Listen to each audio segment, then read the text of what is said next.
Qala musannif rahimahullah, ya, mula-mula sekali pengarang kitab ni Syekh Yusuf Qaradawi, dia angkat satu firman Allah di dalam surah Al-Mulk ayat 15. Wallazi ja'ala lakumul arda zalulan famshu fi manakibiha wa kulu min rizqih. Maksudnya, dialah yang menjadikan bumi itu mudah bagi kamu, maka berjalanlah di segala penjuru rantaunya serta makanlah dari rezeki yang dikurniakan Allah Subhanahu wa taala. Ayat ini merupakan prinsip Islam. Bumi ini oleh Allah diserahkan kepada manusia dan dimudahkannya. Justru itu manusia harus memanfaatkan nikmat yang baik ini serta berusaha di seluruh seginya untuk mencari anugerah Allah Subhanahu wa taala. Allah Subhanahu wa taala sediakan bumi sebagai tempat untuk kita hidup, dan Allah Subhanahu wa taala letakkan atas muka bumi ini, tuan-tuan, alat-alat untuk kita hidup. Alat apa yang perlu untuk kita hidup? Oksigen untuk kita bernafas. Kemudian Allah Subhanahu wa taala sediakan makanan kepada kita, sama ada dalam bentuk tumbuh-tumbuhan, sama ada dalam bentuk binatang yang melata di atas darat, ataupun binatang yang hidup di dalam air. Tuan-tuan muslimin muslimat yang dirahmati Allah Subhanahu wa taala. Dan juga Allah Subhanahu wa taala jadikan di atas muka bumi ini ada air untuk kita minum, untuk kita jadikan ianya sebagai satu wasilah untuk kita hidup di atas muka bumi Allah Subhanahu wa taala. Ya, kadang-kadang orang kalau dia tak makan tak kuali, kalau tak boleh minum lah. Macam mana bulan puasa. Bulan puasa, tuan-tuan, beli kuih satu jenis lah, tapi ayak 3-4 jenis lah. Dia tengok ayak tebu dia beli, kan? Tengok cendol pun dia beli, padahal dia tak minum. Dia teringat segi anak-anak puteri, kan? Dia tak minum, tapi dia beli. Dia rasa-rasa macam anak-anak dia nak minum, dia pun rasa teringin nak beli. Dia jumpa ayak lengkong dia beli, soya dia beli, 4-5 jenis ayak. Balik mula-mula orang bang mula tu dia minum ayak. Kena ayak dia rasa kenyang. Kena ayak dia rasa kenyang. Tuan-tuan muslimin muslimat yang dirahmati Allah Subhanahu wa taala. Jadi Allah Taala jadikan bumi ni bukan sia-sia untuk manusia.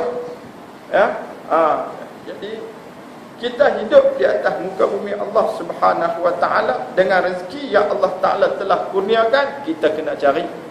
Dia tak main golek lagu tu je. Kita kena cari. Jadi apa hukum kalau orang duduk diam tak mau kerja? Kan? Duduk diam tak mau kerja, jenis segan. Kita tengok ada juga orang jenis segan ni. Dia tak pergi kerja, dia kahwin bini dia pergi kerja. Kahwin tiga bini dia kerja. Dia tak kerja apa, kerja buat anak. Tuan-tuan muslimin muslimat yang dirahmati Allah. Ada orang jenis dia segan balok, tak mau pergi kerja. Tak mau pergi kerja. Tapi bini dia suruh pergi kerja. Dia pergi hantar tak apa lagi. Dia hantar bini dia. Dia kerja apa? Kerja hantar lah. Tak ada kerja apa. Tuan-tuan muslimin muslimat yang dirahmati Allah. Orang yang tak mau kerja ni, dia diam. Tapi dia mampu bekerja, dia diam. Kita panggil apa? Menganggur. Apa hukum dia? Ada hukum dia. Dalam kitab ada, tuan-tuan muslimin muslimat yang dirahmati Allah. Dalam terjemahan, dalam bahasa Indonesia ni, yang dikeluar oleh PT Bina Ilmu Surabaya, Jakarta, dia tulis tajuk, diamnya orang yang mampu bekerja adalah haram. Dalam kitab yang ditulis, diterjemahkan oleh Dr. Zulkifli Muhammad Al-Bakri, kemudian ada tahqiq dia kata haram menganggur. Itu dia. Huraian dia, setiap muslim tidak halal bermalas-malas bekerja untuk mencari rezeki dengan dalih kerana sibuk beribadah atau tawakal kepada Allah. Ada orang dia tak mau kerja. Ya. Sebab apa? Dia kata aku tak mau duk kerja. Aku nak buat ibadat ya, tak mau duk kerja. Kan? Tuan-tuan muslimin muslimat yang dirahmati Allah.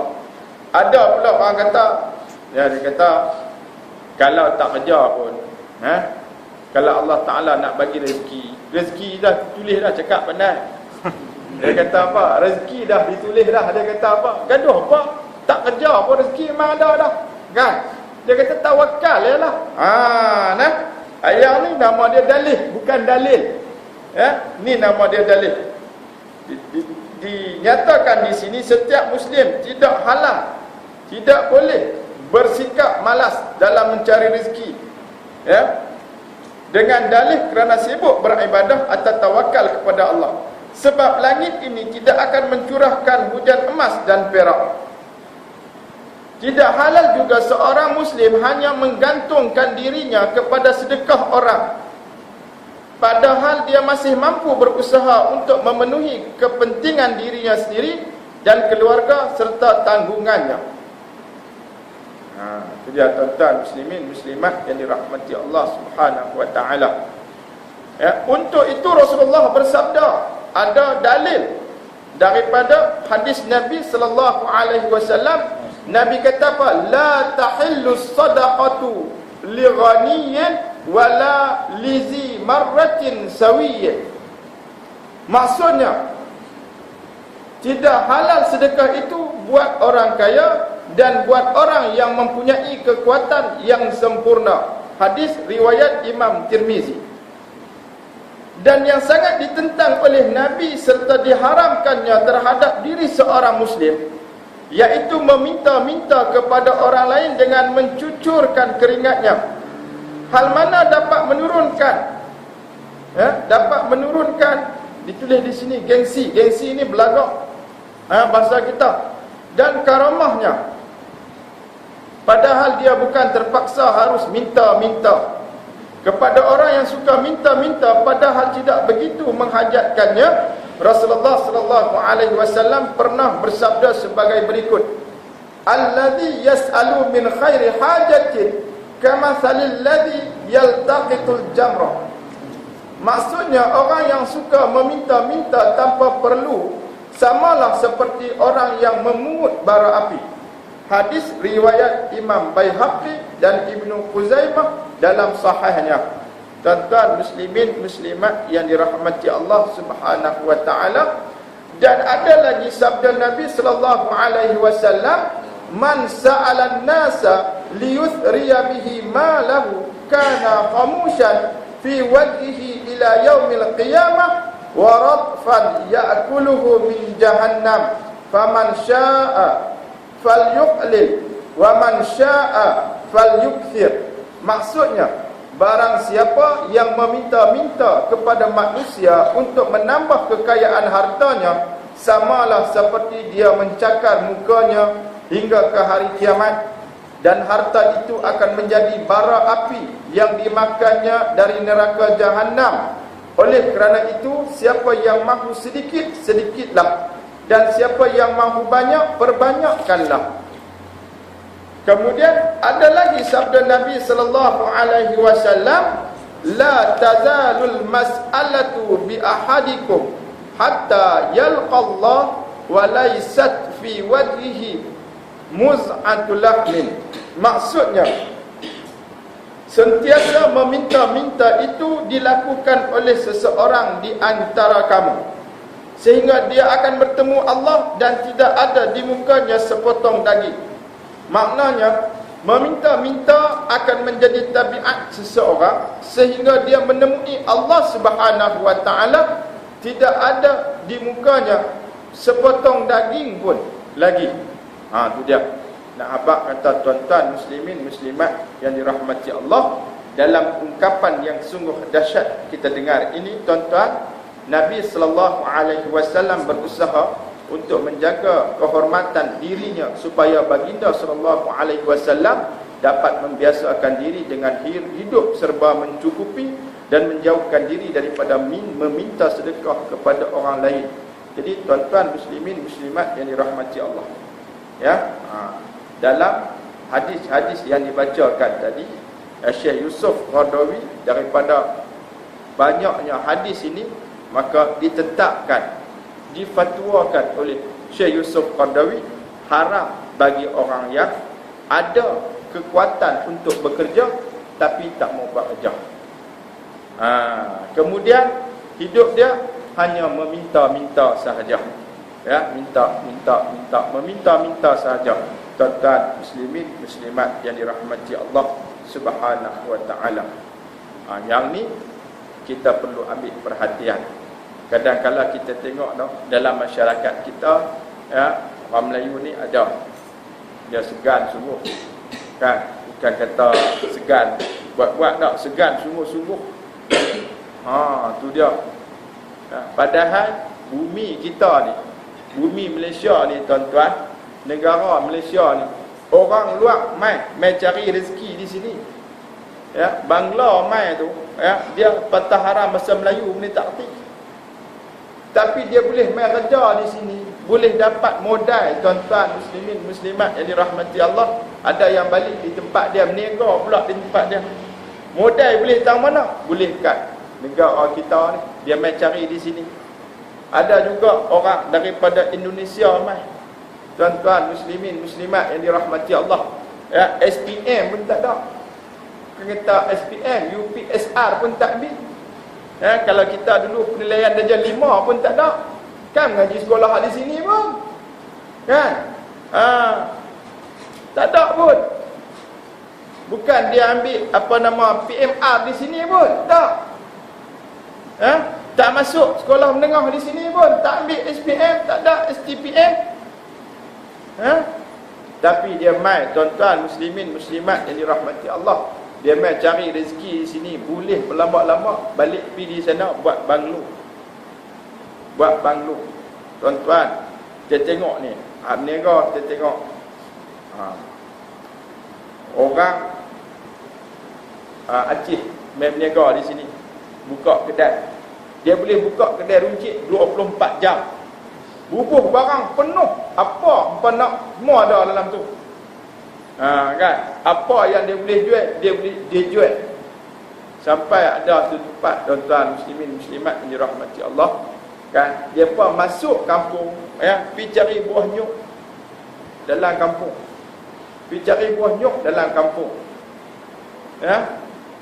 Depa kait, kemudian depa kupas, depa bayar pada tuan pokok. Kemudian depa mai pula, depa bawa mesin, depa mesin rumput, keliling pokok nyok tadi. Buh baja pula lagi. Tuan pokok tu tak payah buat apa. Sampai macam tu sekali. Tu apa nak dapat buah nyok, depa nak berniaga. Apa kedai runcit nak jual nyok.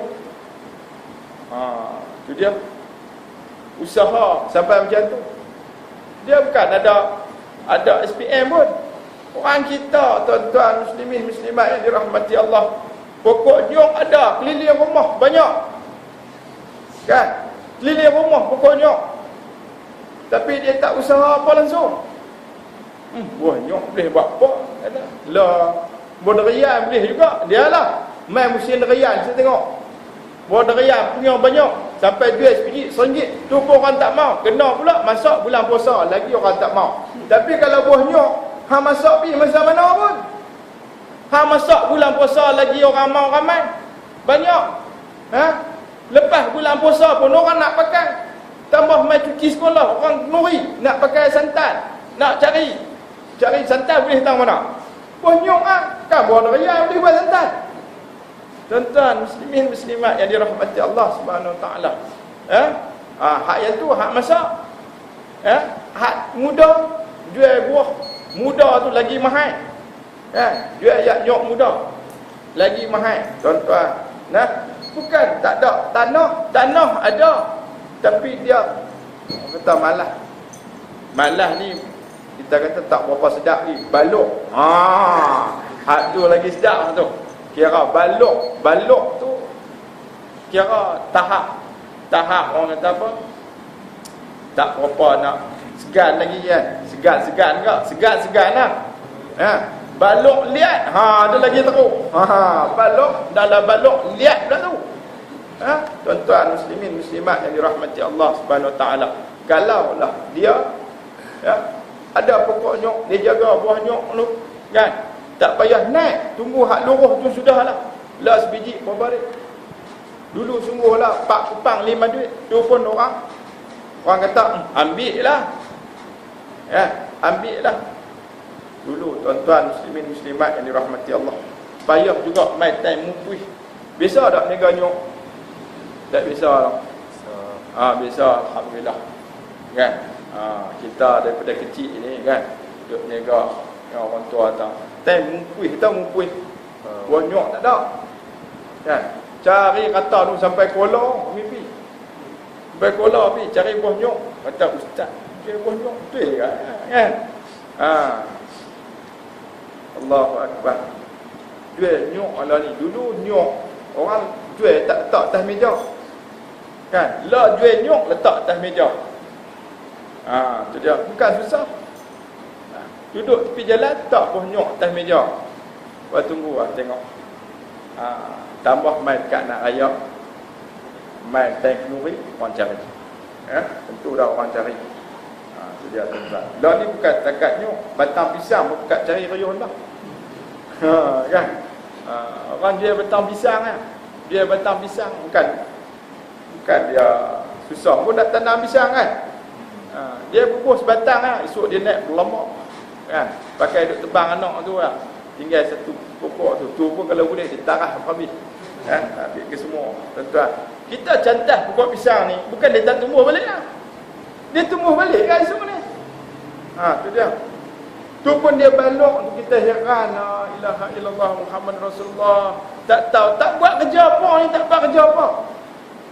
Tak buat kerja apa. Nuh hakmai daripada luar ni. Kerja macam-macam boleh. Macam-macam boleh. Yang ni tengok tuan-tuan muslimin muslimat yang dirahmati Allah. Beberapa hadis Nabi sallallahu alaihi wasallam yang Nabi sallallahu alaihi wasallam melarang untuk orang yang ada tenaga duduk saja tak buat kerja. Tuan-tuan, baik. Kemudian kita teruskan dengan bilakah diharuskan kita meminta sedekah kepada orang lain? Kan? Bila diharuskan kita meminta sedekah kepada orang lain? Bila? Main tahap mana? Tuan-tuan, Rasulullah sallallahu alaihi wasallam tetap membataskan sesuatu apabila timbulnya darurah atau keperluan yang mendesak. Justru siapa yang terdesak untuk meminta sedekah atau memohon bantuan daripada pemerintah atau individu tertentu, tidak ada salahnya untuk dia melakukan demikian. Rasulullah sallallahu alaihi wasallam bersabda, innamal masailu kaduhun yakdihu rajulu biha wajhahu faman syaa'a abgha ala wajhi wa man syaa'a tarak illa an yas'ala za sultanin aw fi amrin la yajidu minhu buddan. Maksudnya bahawasanya meminta-minta itu umpama perbuatan luka. Dengan meminta-minta itu seseorang itu melukakan mukanya sendiri. Maka barang siapa yang mahu bolehlah mengekalkan luka-luka itu pada wajahnya. Dan barang siapa yang mahu bolehlah ditinggalkannya meminta-minta itu, kecuali jika ia terpaksa meminta-minta kepada seorang penguasa pemerintah ataupun pada sesuatu perkara yang tidak dapat dielakkan lagi daripadanya. Ini tak dapat dielakkan lagi. Hadis riwayat Abu Daud dan An-Nasa'i. Dan juga daripada riwayat Muslim di dalam kitab sahih daripada Abu Bishr Qabisah bin Al-Mukharib radhiyallahu anhu, katanya, tahammalatu hammalah fa'taitu Rasulullah sallallahu alaihi wasallam as'aluhu fiha faqala aqim hatta ta'tiyana as-sadaqatu fana'mura laka biha thumma qala ya Qabisah innal mas'alata la tahillu li ahadin illa li thalathatin. Rajulun tahammala hammalatan fahallat lahul mas'alatu hatta yusibaha thumma yumsik, wa rajulun asabathu jaihatun ijtahat malahu fahallat lahul mas'alatu hatta yusiba qiwaman min 'aishin, wa rajulun asabathu faqatun hatta yaqulu salasatun min zawil hija min qaumihi laqad asabat fulanan faqah fahallat lahul mas'alatu hatta yusiba qiwaman min 'aishin fama siwahunna minal mas'alati ya qabisa suhtun ya'kuluha sahibuha suhtan. Maksudnya, siapa pernah menanggung suatu beban yang berat, lalu saya berjumpa Rasulullah sallallahu alaihi wasallam, kata periwayat hadis ini, saya pernah menanggung suatu bebanan yang berat, lalu saya berjumpa Rasulullah sallallahu alaihi wasallam untuk meminta bantuan. Maka Rasulullah sallallahu alaihi wasallam bersabda, menetaplah engkau di sini dahulu sehingga datang kepada kami sedekah dari luar negeri untuk kami berikan kepadamu daripadanya. Kemudian baginda sallallahu alaihi wasallam bersabda lagi, hai Qabisah, sesungguhnya meminta-minta itu tidak dibolehkan kepada sesiapa pun kecuali 3 orang sahaja, iaitu seorang yang menanggung bebanan yang menyulitkan, maka bolehlah baginya meminta-minta sehingga menutupi bebanannya itu, lalu hendaklah dia berhenti dari meminta-minta lagi. Itu yang pertama, orang yang menerima satu bebanan ataupun satu musibah, satu perkara yang menyulitkan, untuk menghilangkan kesulitan dia, musibah dia, dia tak ada jalan lain lah, dia boleh minta. Itu diharuskan. Itu yang pertama. Yang kedua, seorang lagi yang ditimpa malapetaka dalam hartanya sehingga tidak mempunyai apa-apa lagi, maka bolehlah dia meminta sampai dia memperoleh sesuatu untuk dia mendirikan semula kehidupannya. Itu yang kedua. Orang yang harta dia rosak ataupun musnah. Contohnya orang yang terbakar, kena banjir, tuan-tuan muslimin muslimat dirahmati Allah, kena banjir, kita itu pakat bagi bantuan kepada orang yang ditimpa musibah banjir, tuan-tuan, habis harta benda mereka musnah. Tuan-tuan muslimin muslimat yang dirahmati Allah Subhanahu wa taala, itu bila mereka meminta, maka dibolehkan, diharuskan, sebab harta apa pun tak ada dah, rumah-rumah apa semua tak ada dah, nak dirikan balik, tak cukup duit ataupun untuk kegunaan keperluan lain. Jadi tuan-tuan, kita sama-sama membantu mereka, alhamdulillah, bagus, baik tuan-tuan. Saya pun itu pi juga di Kelantan, pi ke Tanah Merah kan.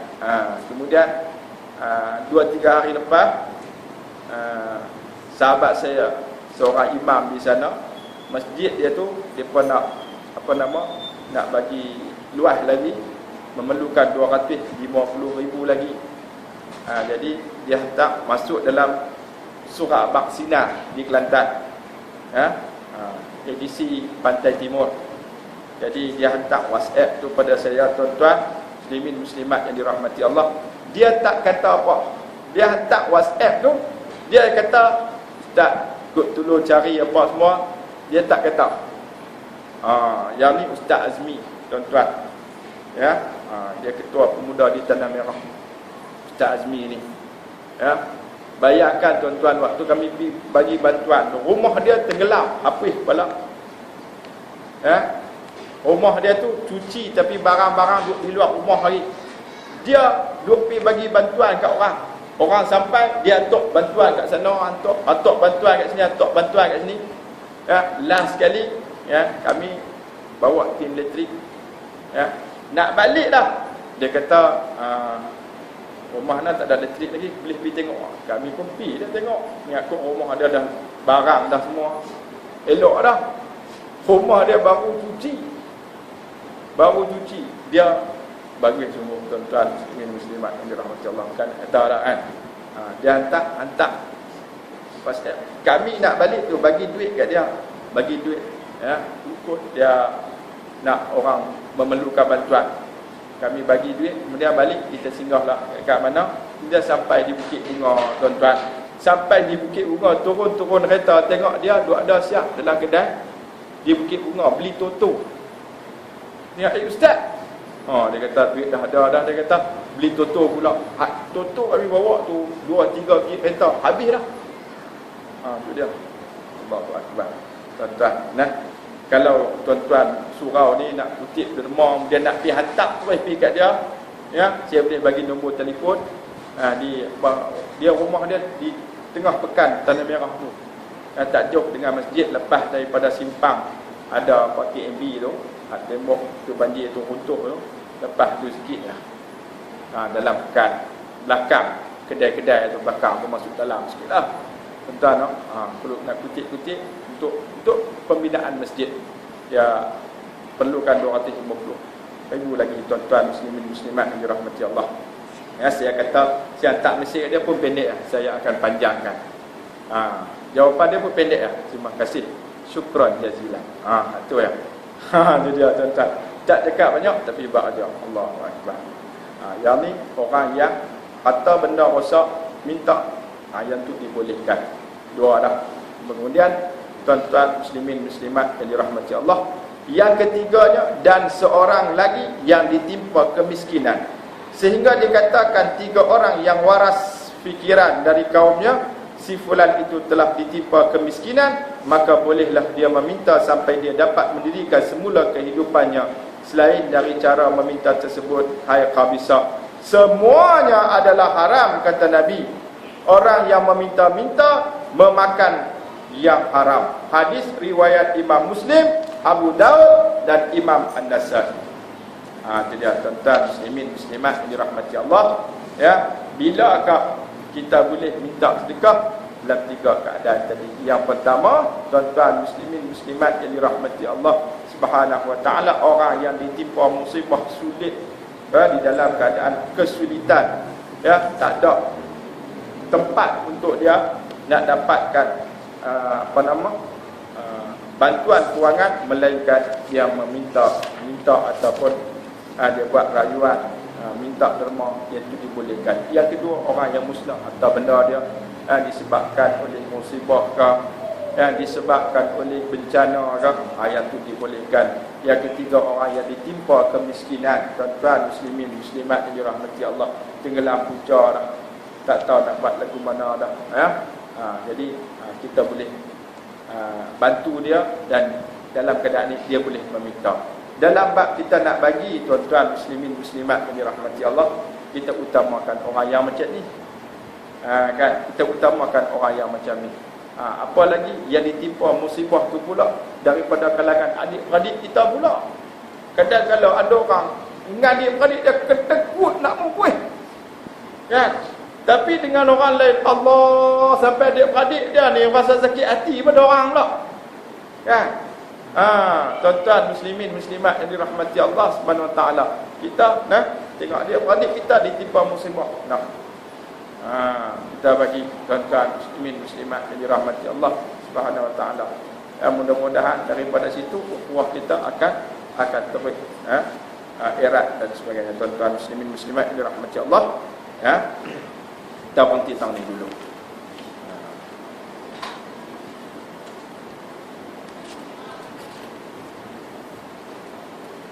Wallahu a'lam bissawab. Mulianya bekerja. InsyaAllah nanti kita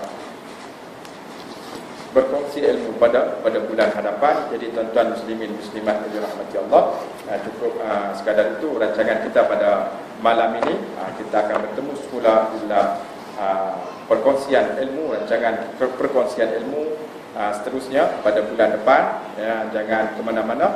Nantikan kemunculan kitab halal dan haram pada siri yang akan datang. Sesungguhnya yang baik itu daripada Allah, salah silap daripada kesilapan diri saya sendiri. Hakikat diri saya ini datangnya daripada Allah Subhanahu wa taala. Marilah sama-sama kita tutup dengan tasbih kafarah dan surah Al-Asr. Subhanakallahumma bihamdik asyhadu an la ilaha illa anta astaghfiruka wa atubu ilaik. Bismillahirrahmanirrahim. Wal 'asr innal insana lafi khusr illa alladhina amanu wa 'amilus solihati wa tawassaw bil haqq wa tawassaw bis sabr. Sadaqallahu 'azim. أعوذ بالله من الشيطان الرجيم. بسم الله الرحمن الرحيم. اللهم اجعل جمعنا هذا جمعا مرحوما وتفرقنا من بعده تفرقا معصوما. ربنا عليك توكلنا وإليك أنبنا وإليك المصير. ربنا آتنا في الدنيا حسنة وفي الآخرة حسنة وقنا عذاب النار. وصلى الله على سيدنا محمد وعلى آله وصحبه أجمعين. سبحان ربك رب العزة عما يصفون وسلام على المرسلين والحمد لله رب العالمين. أقول قولي هذا وأستغفر الله العظيم لي ولكم وبالله التوفيق والهداية. السلام عليكم ورحمة الله وبركاته.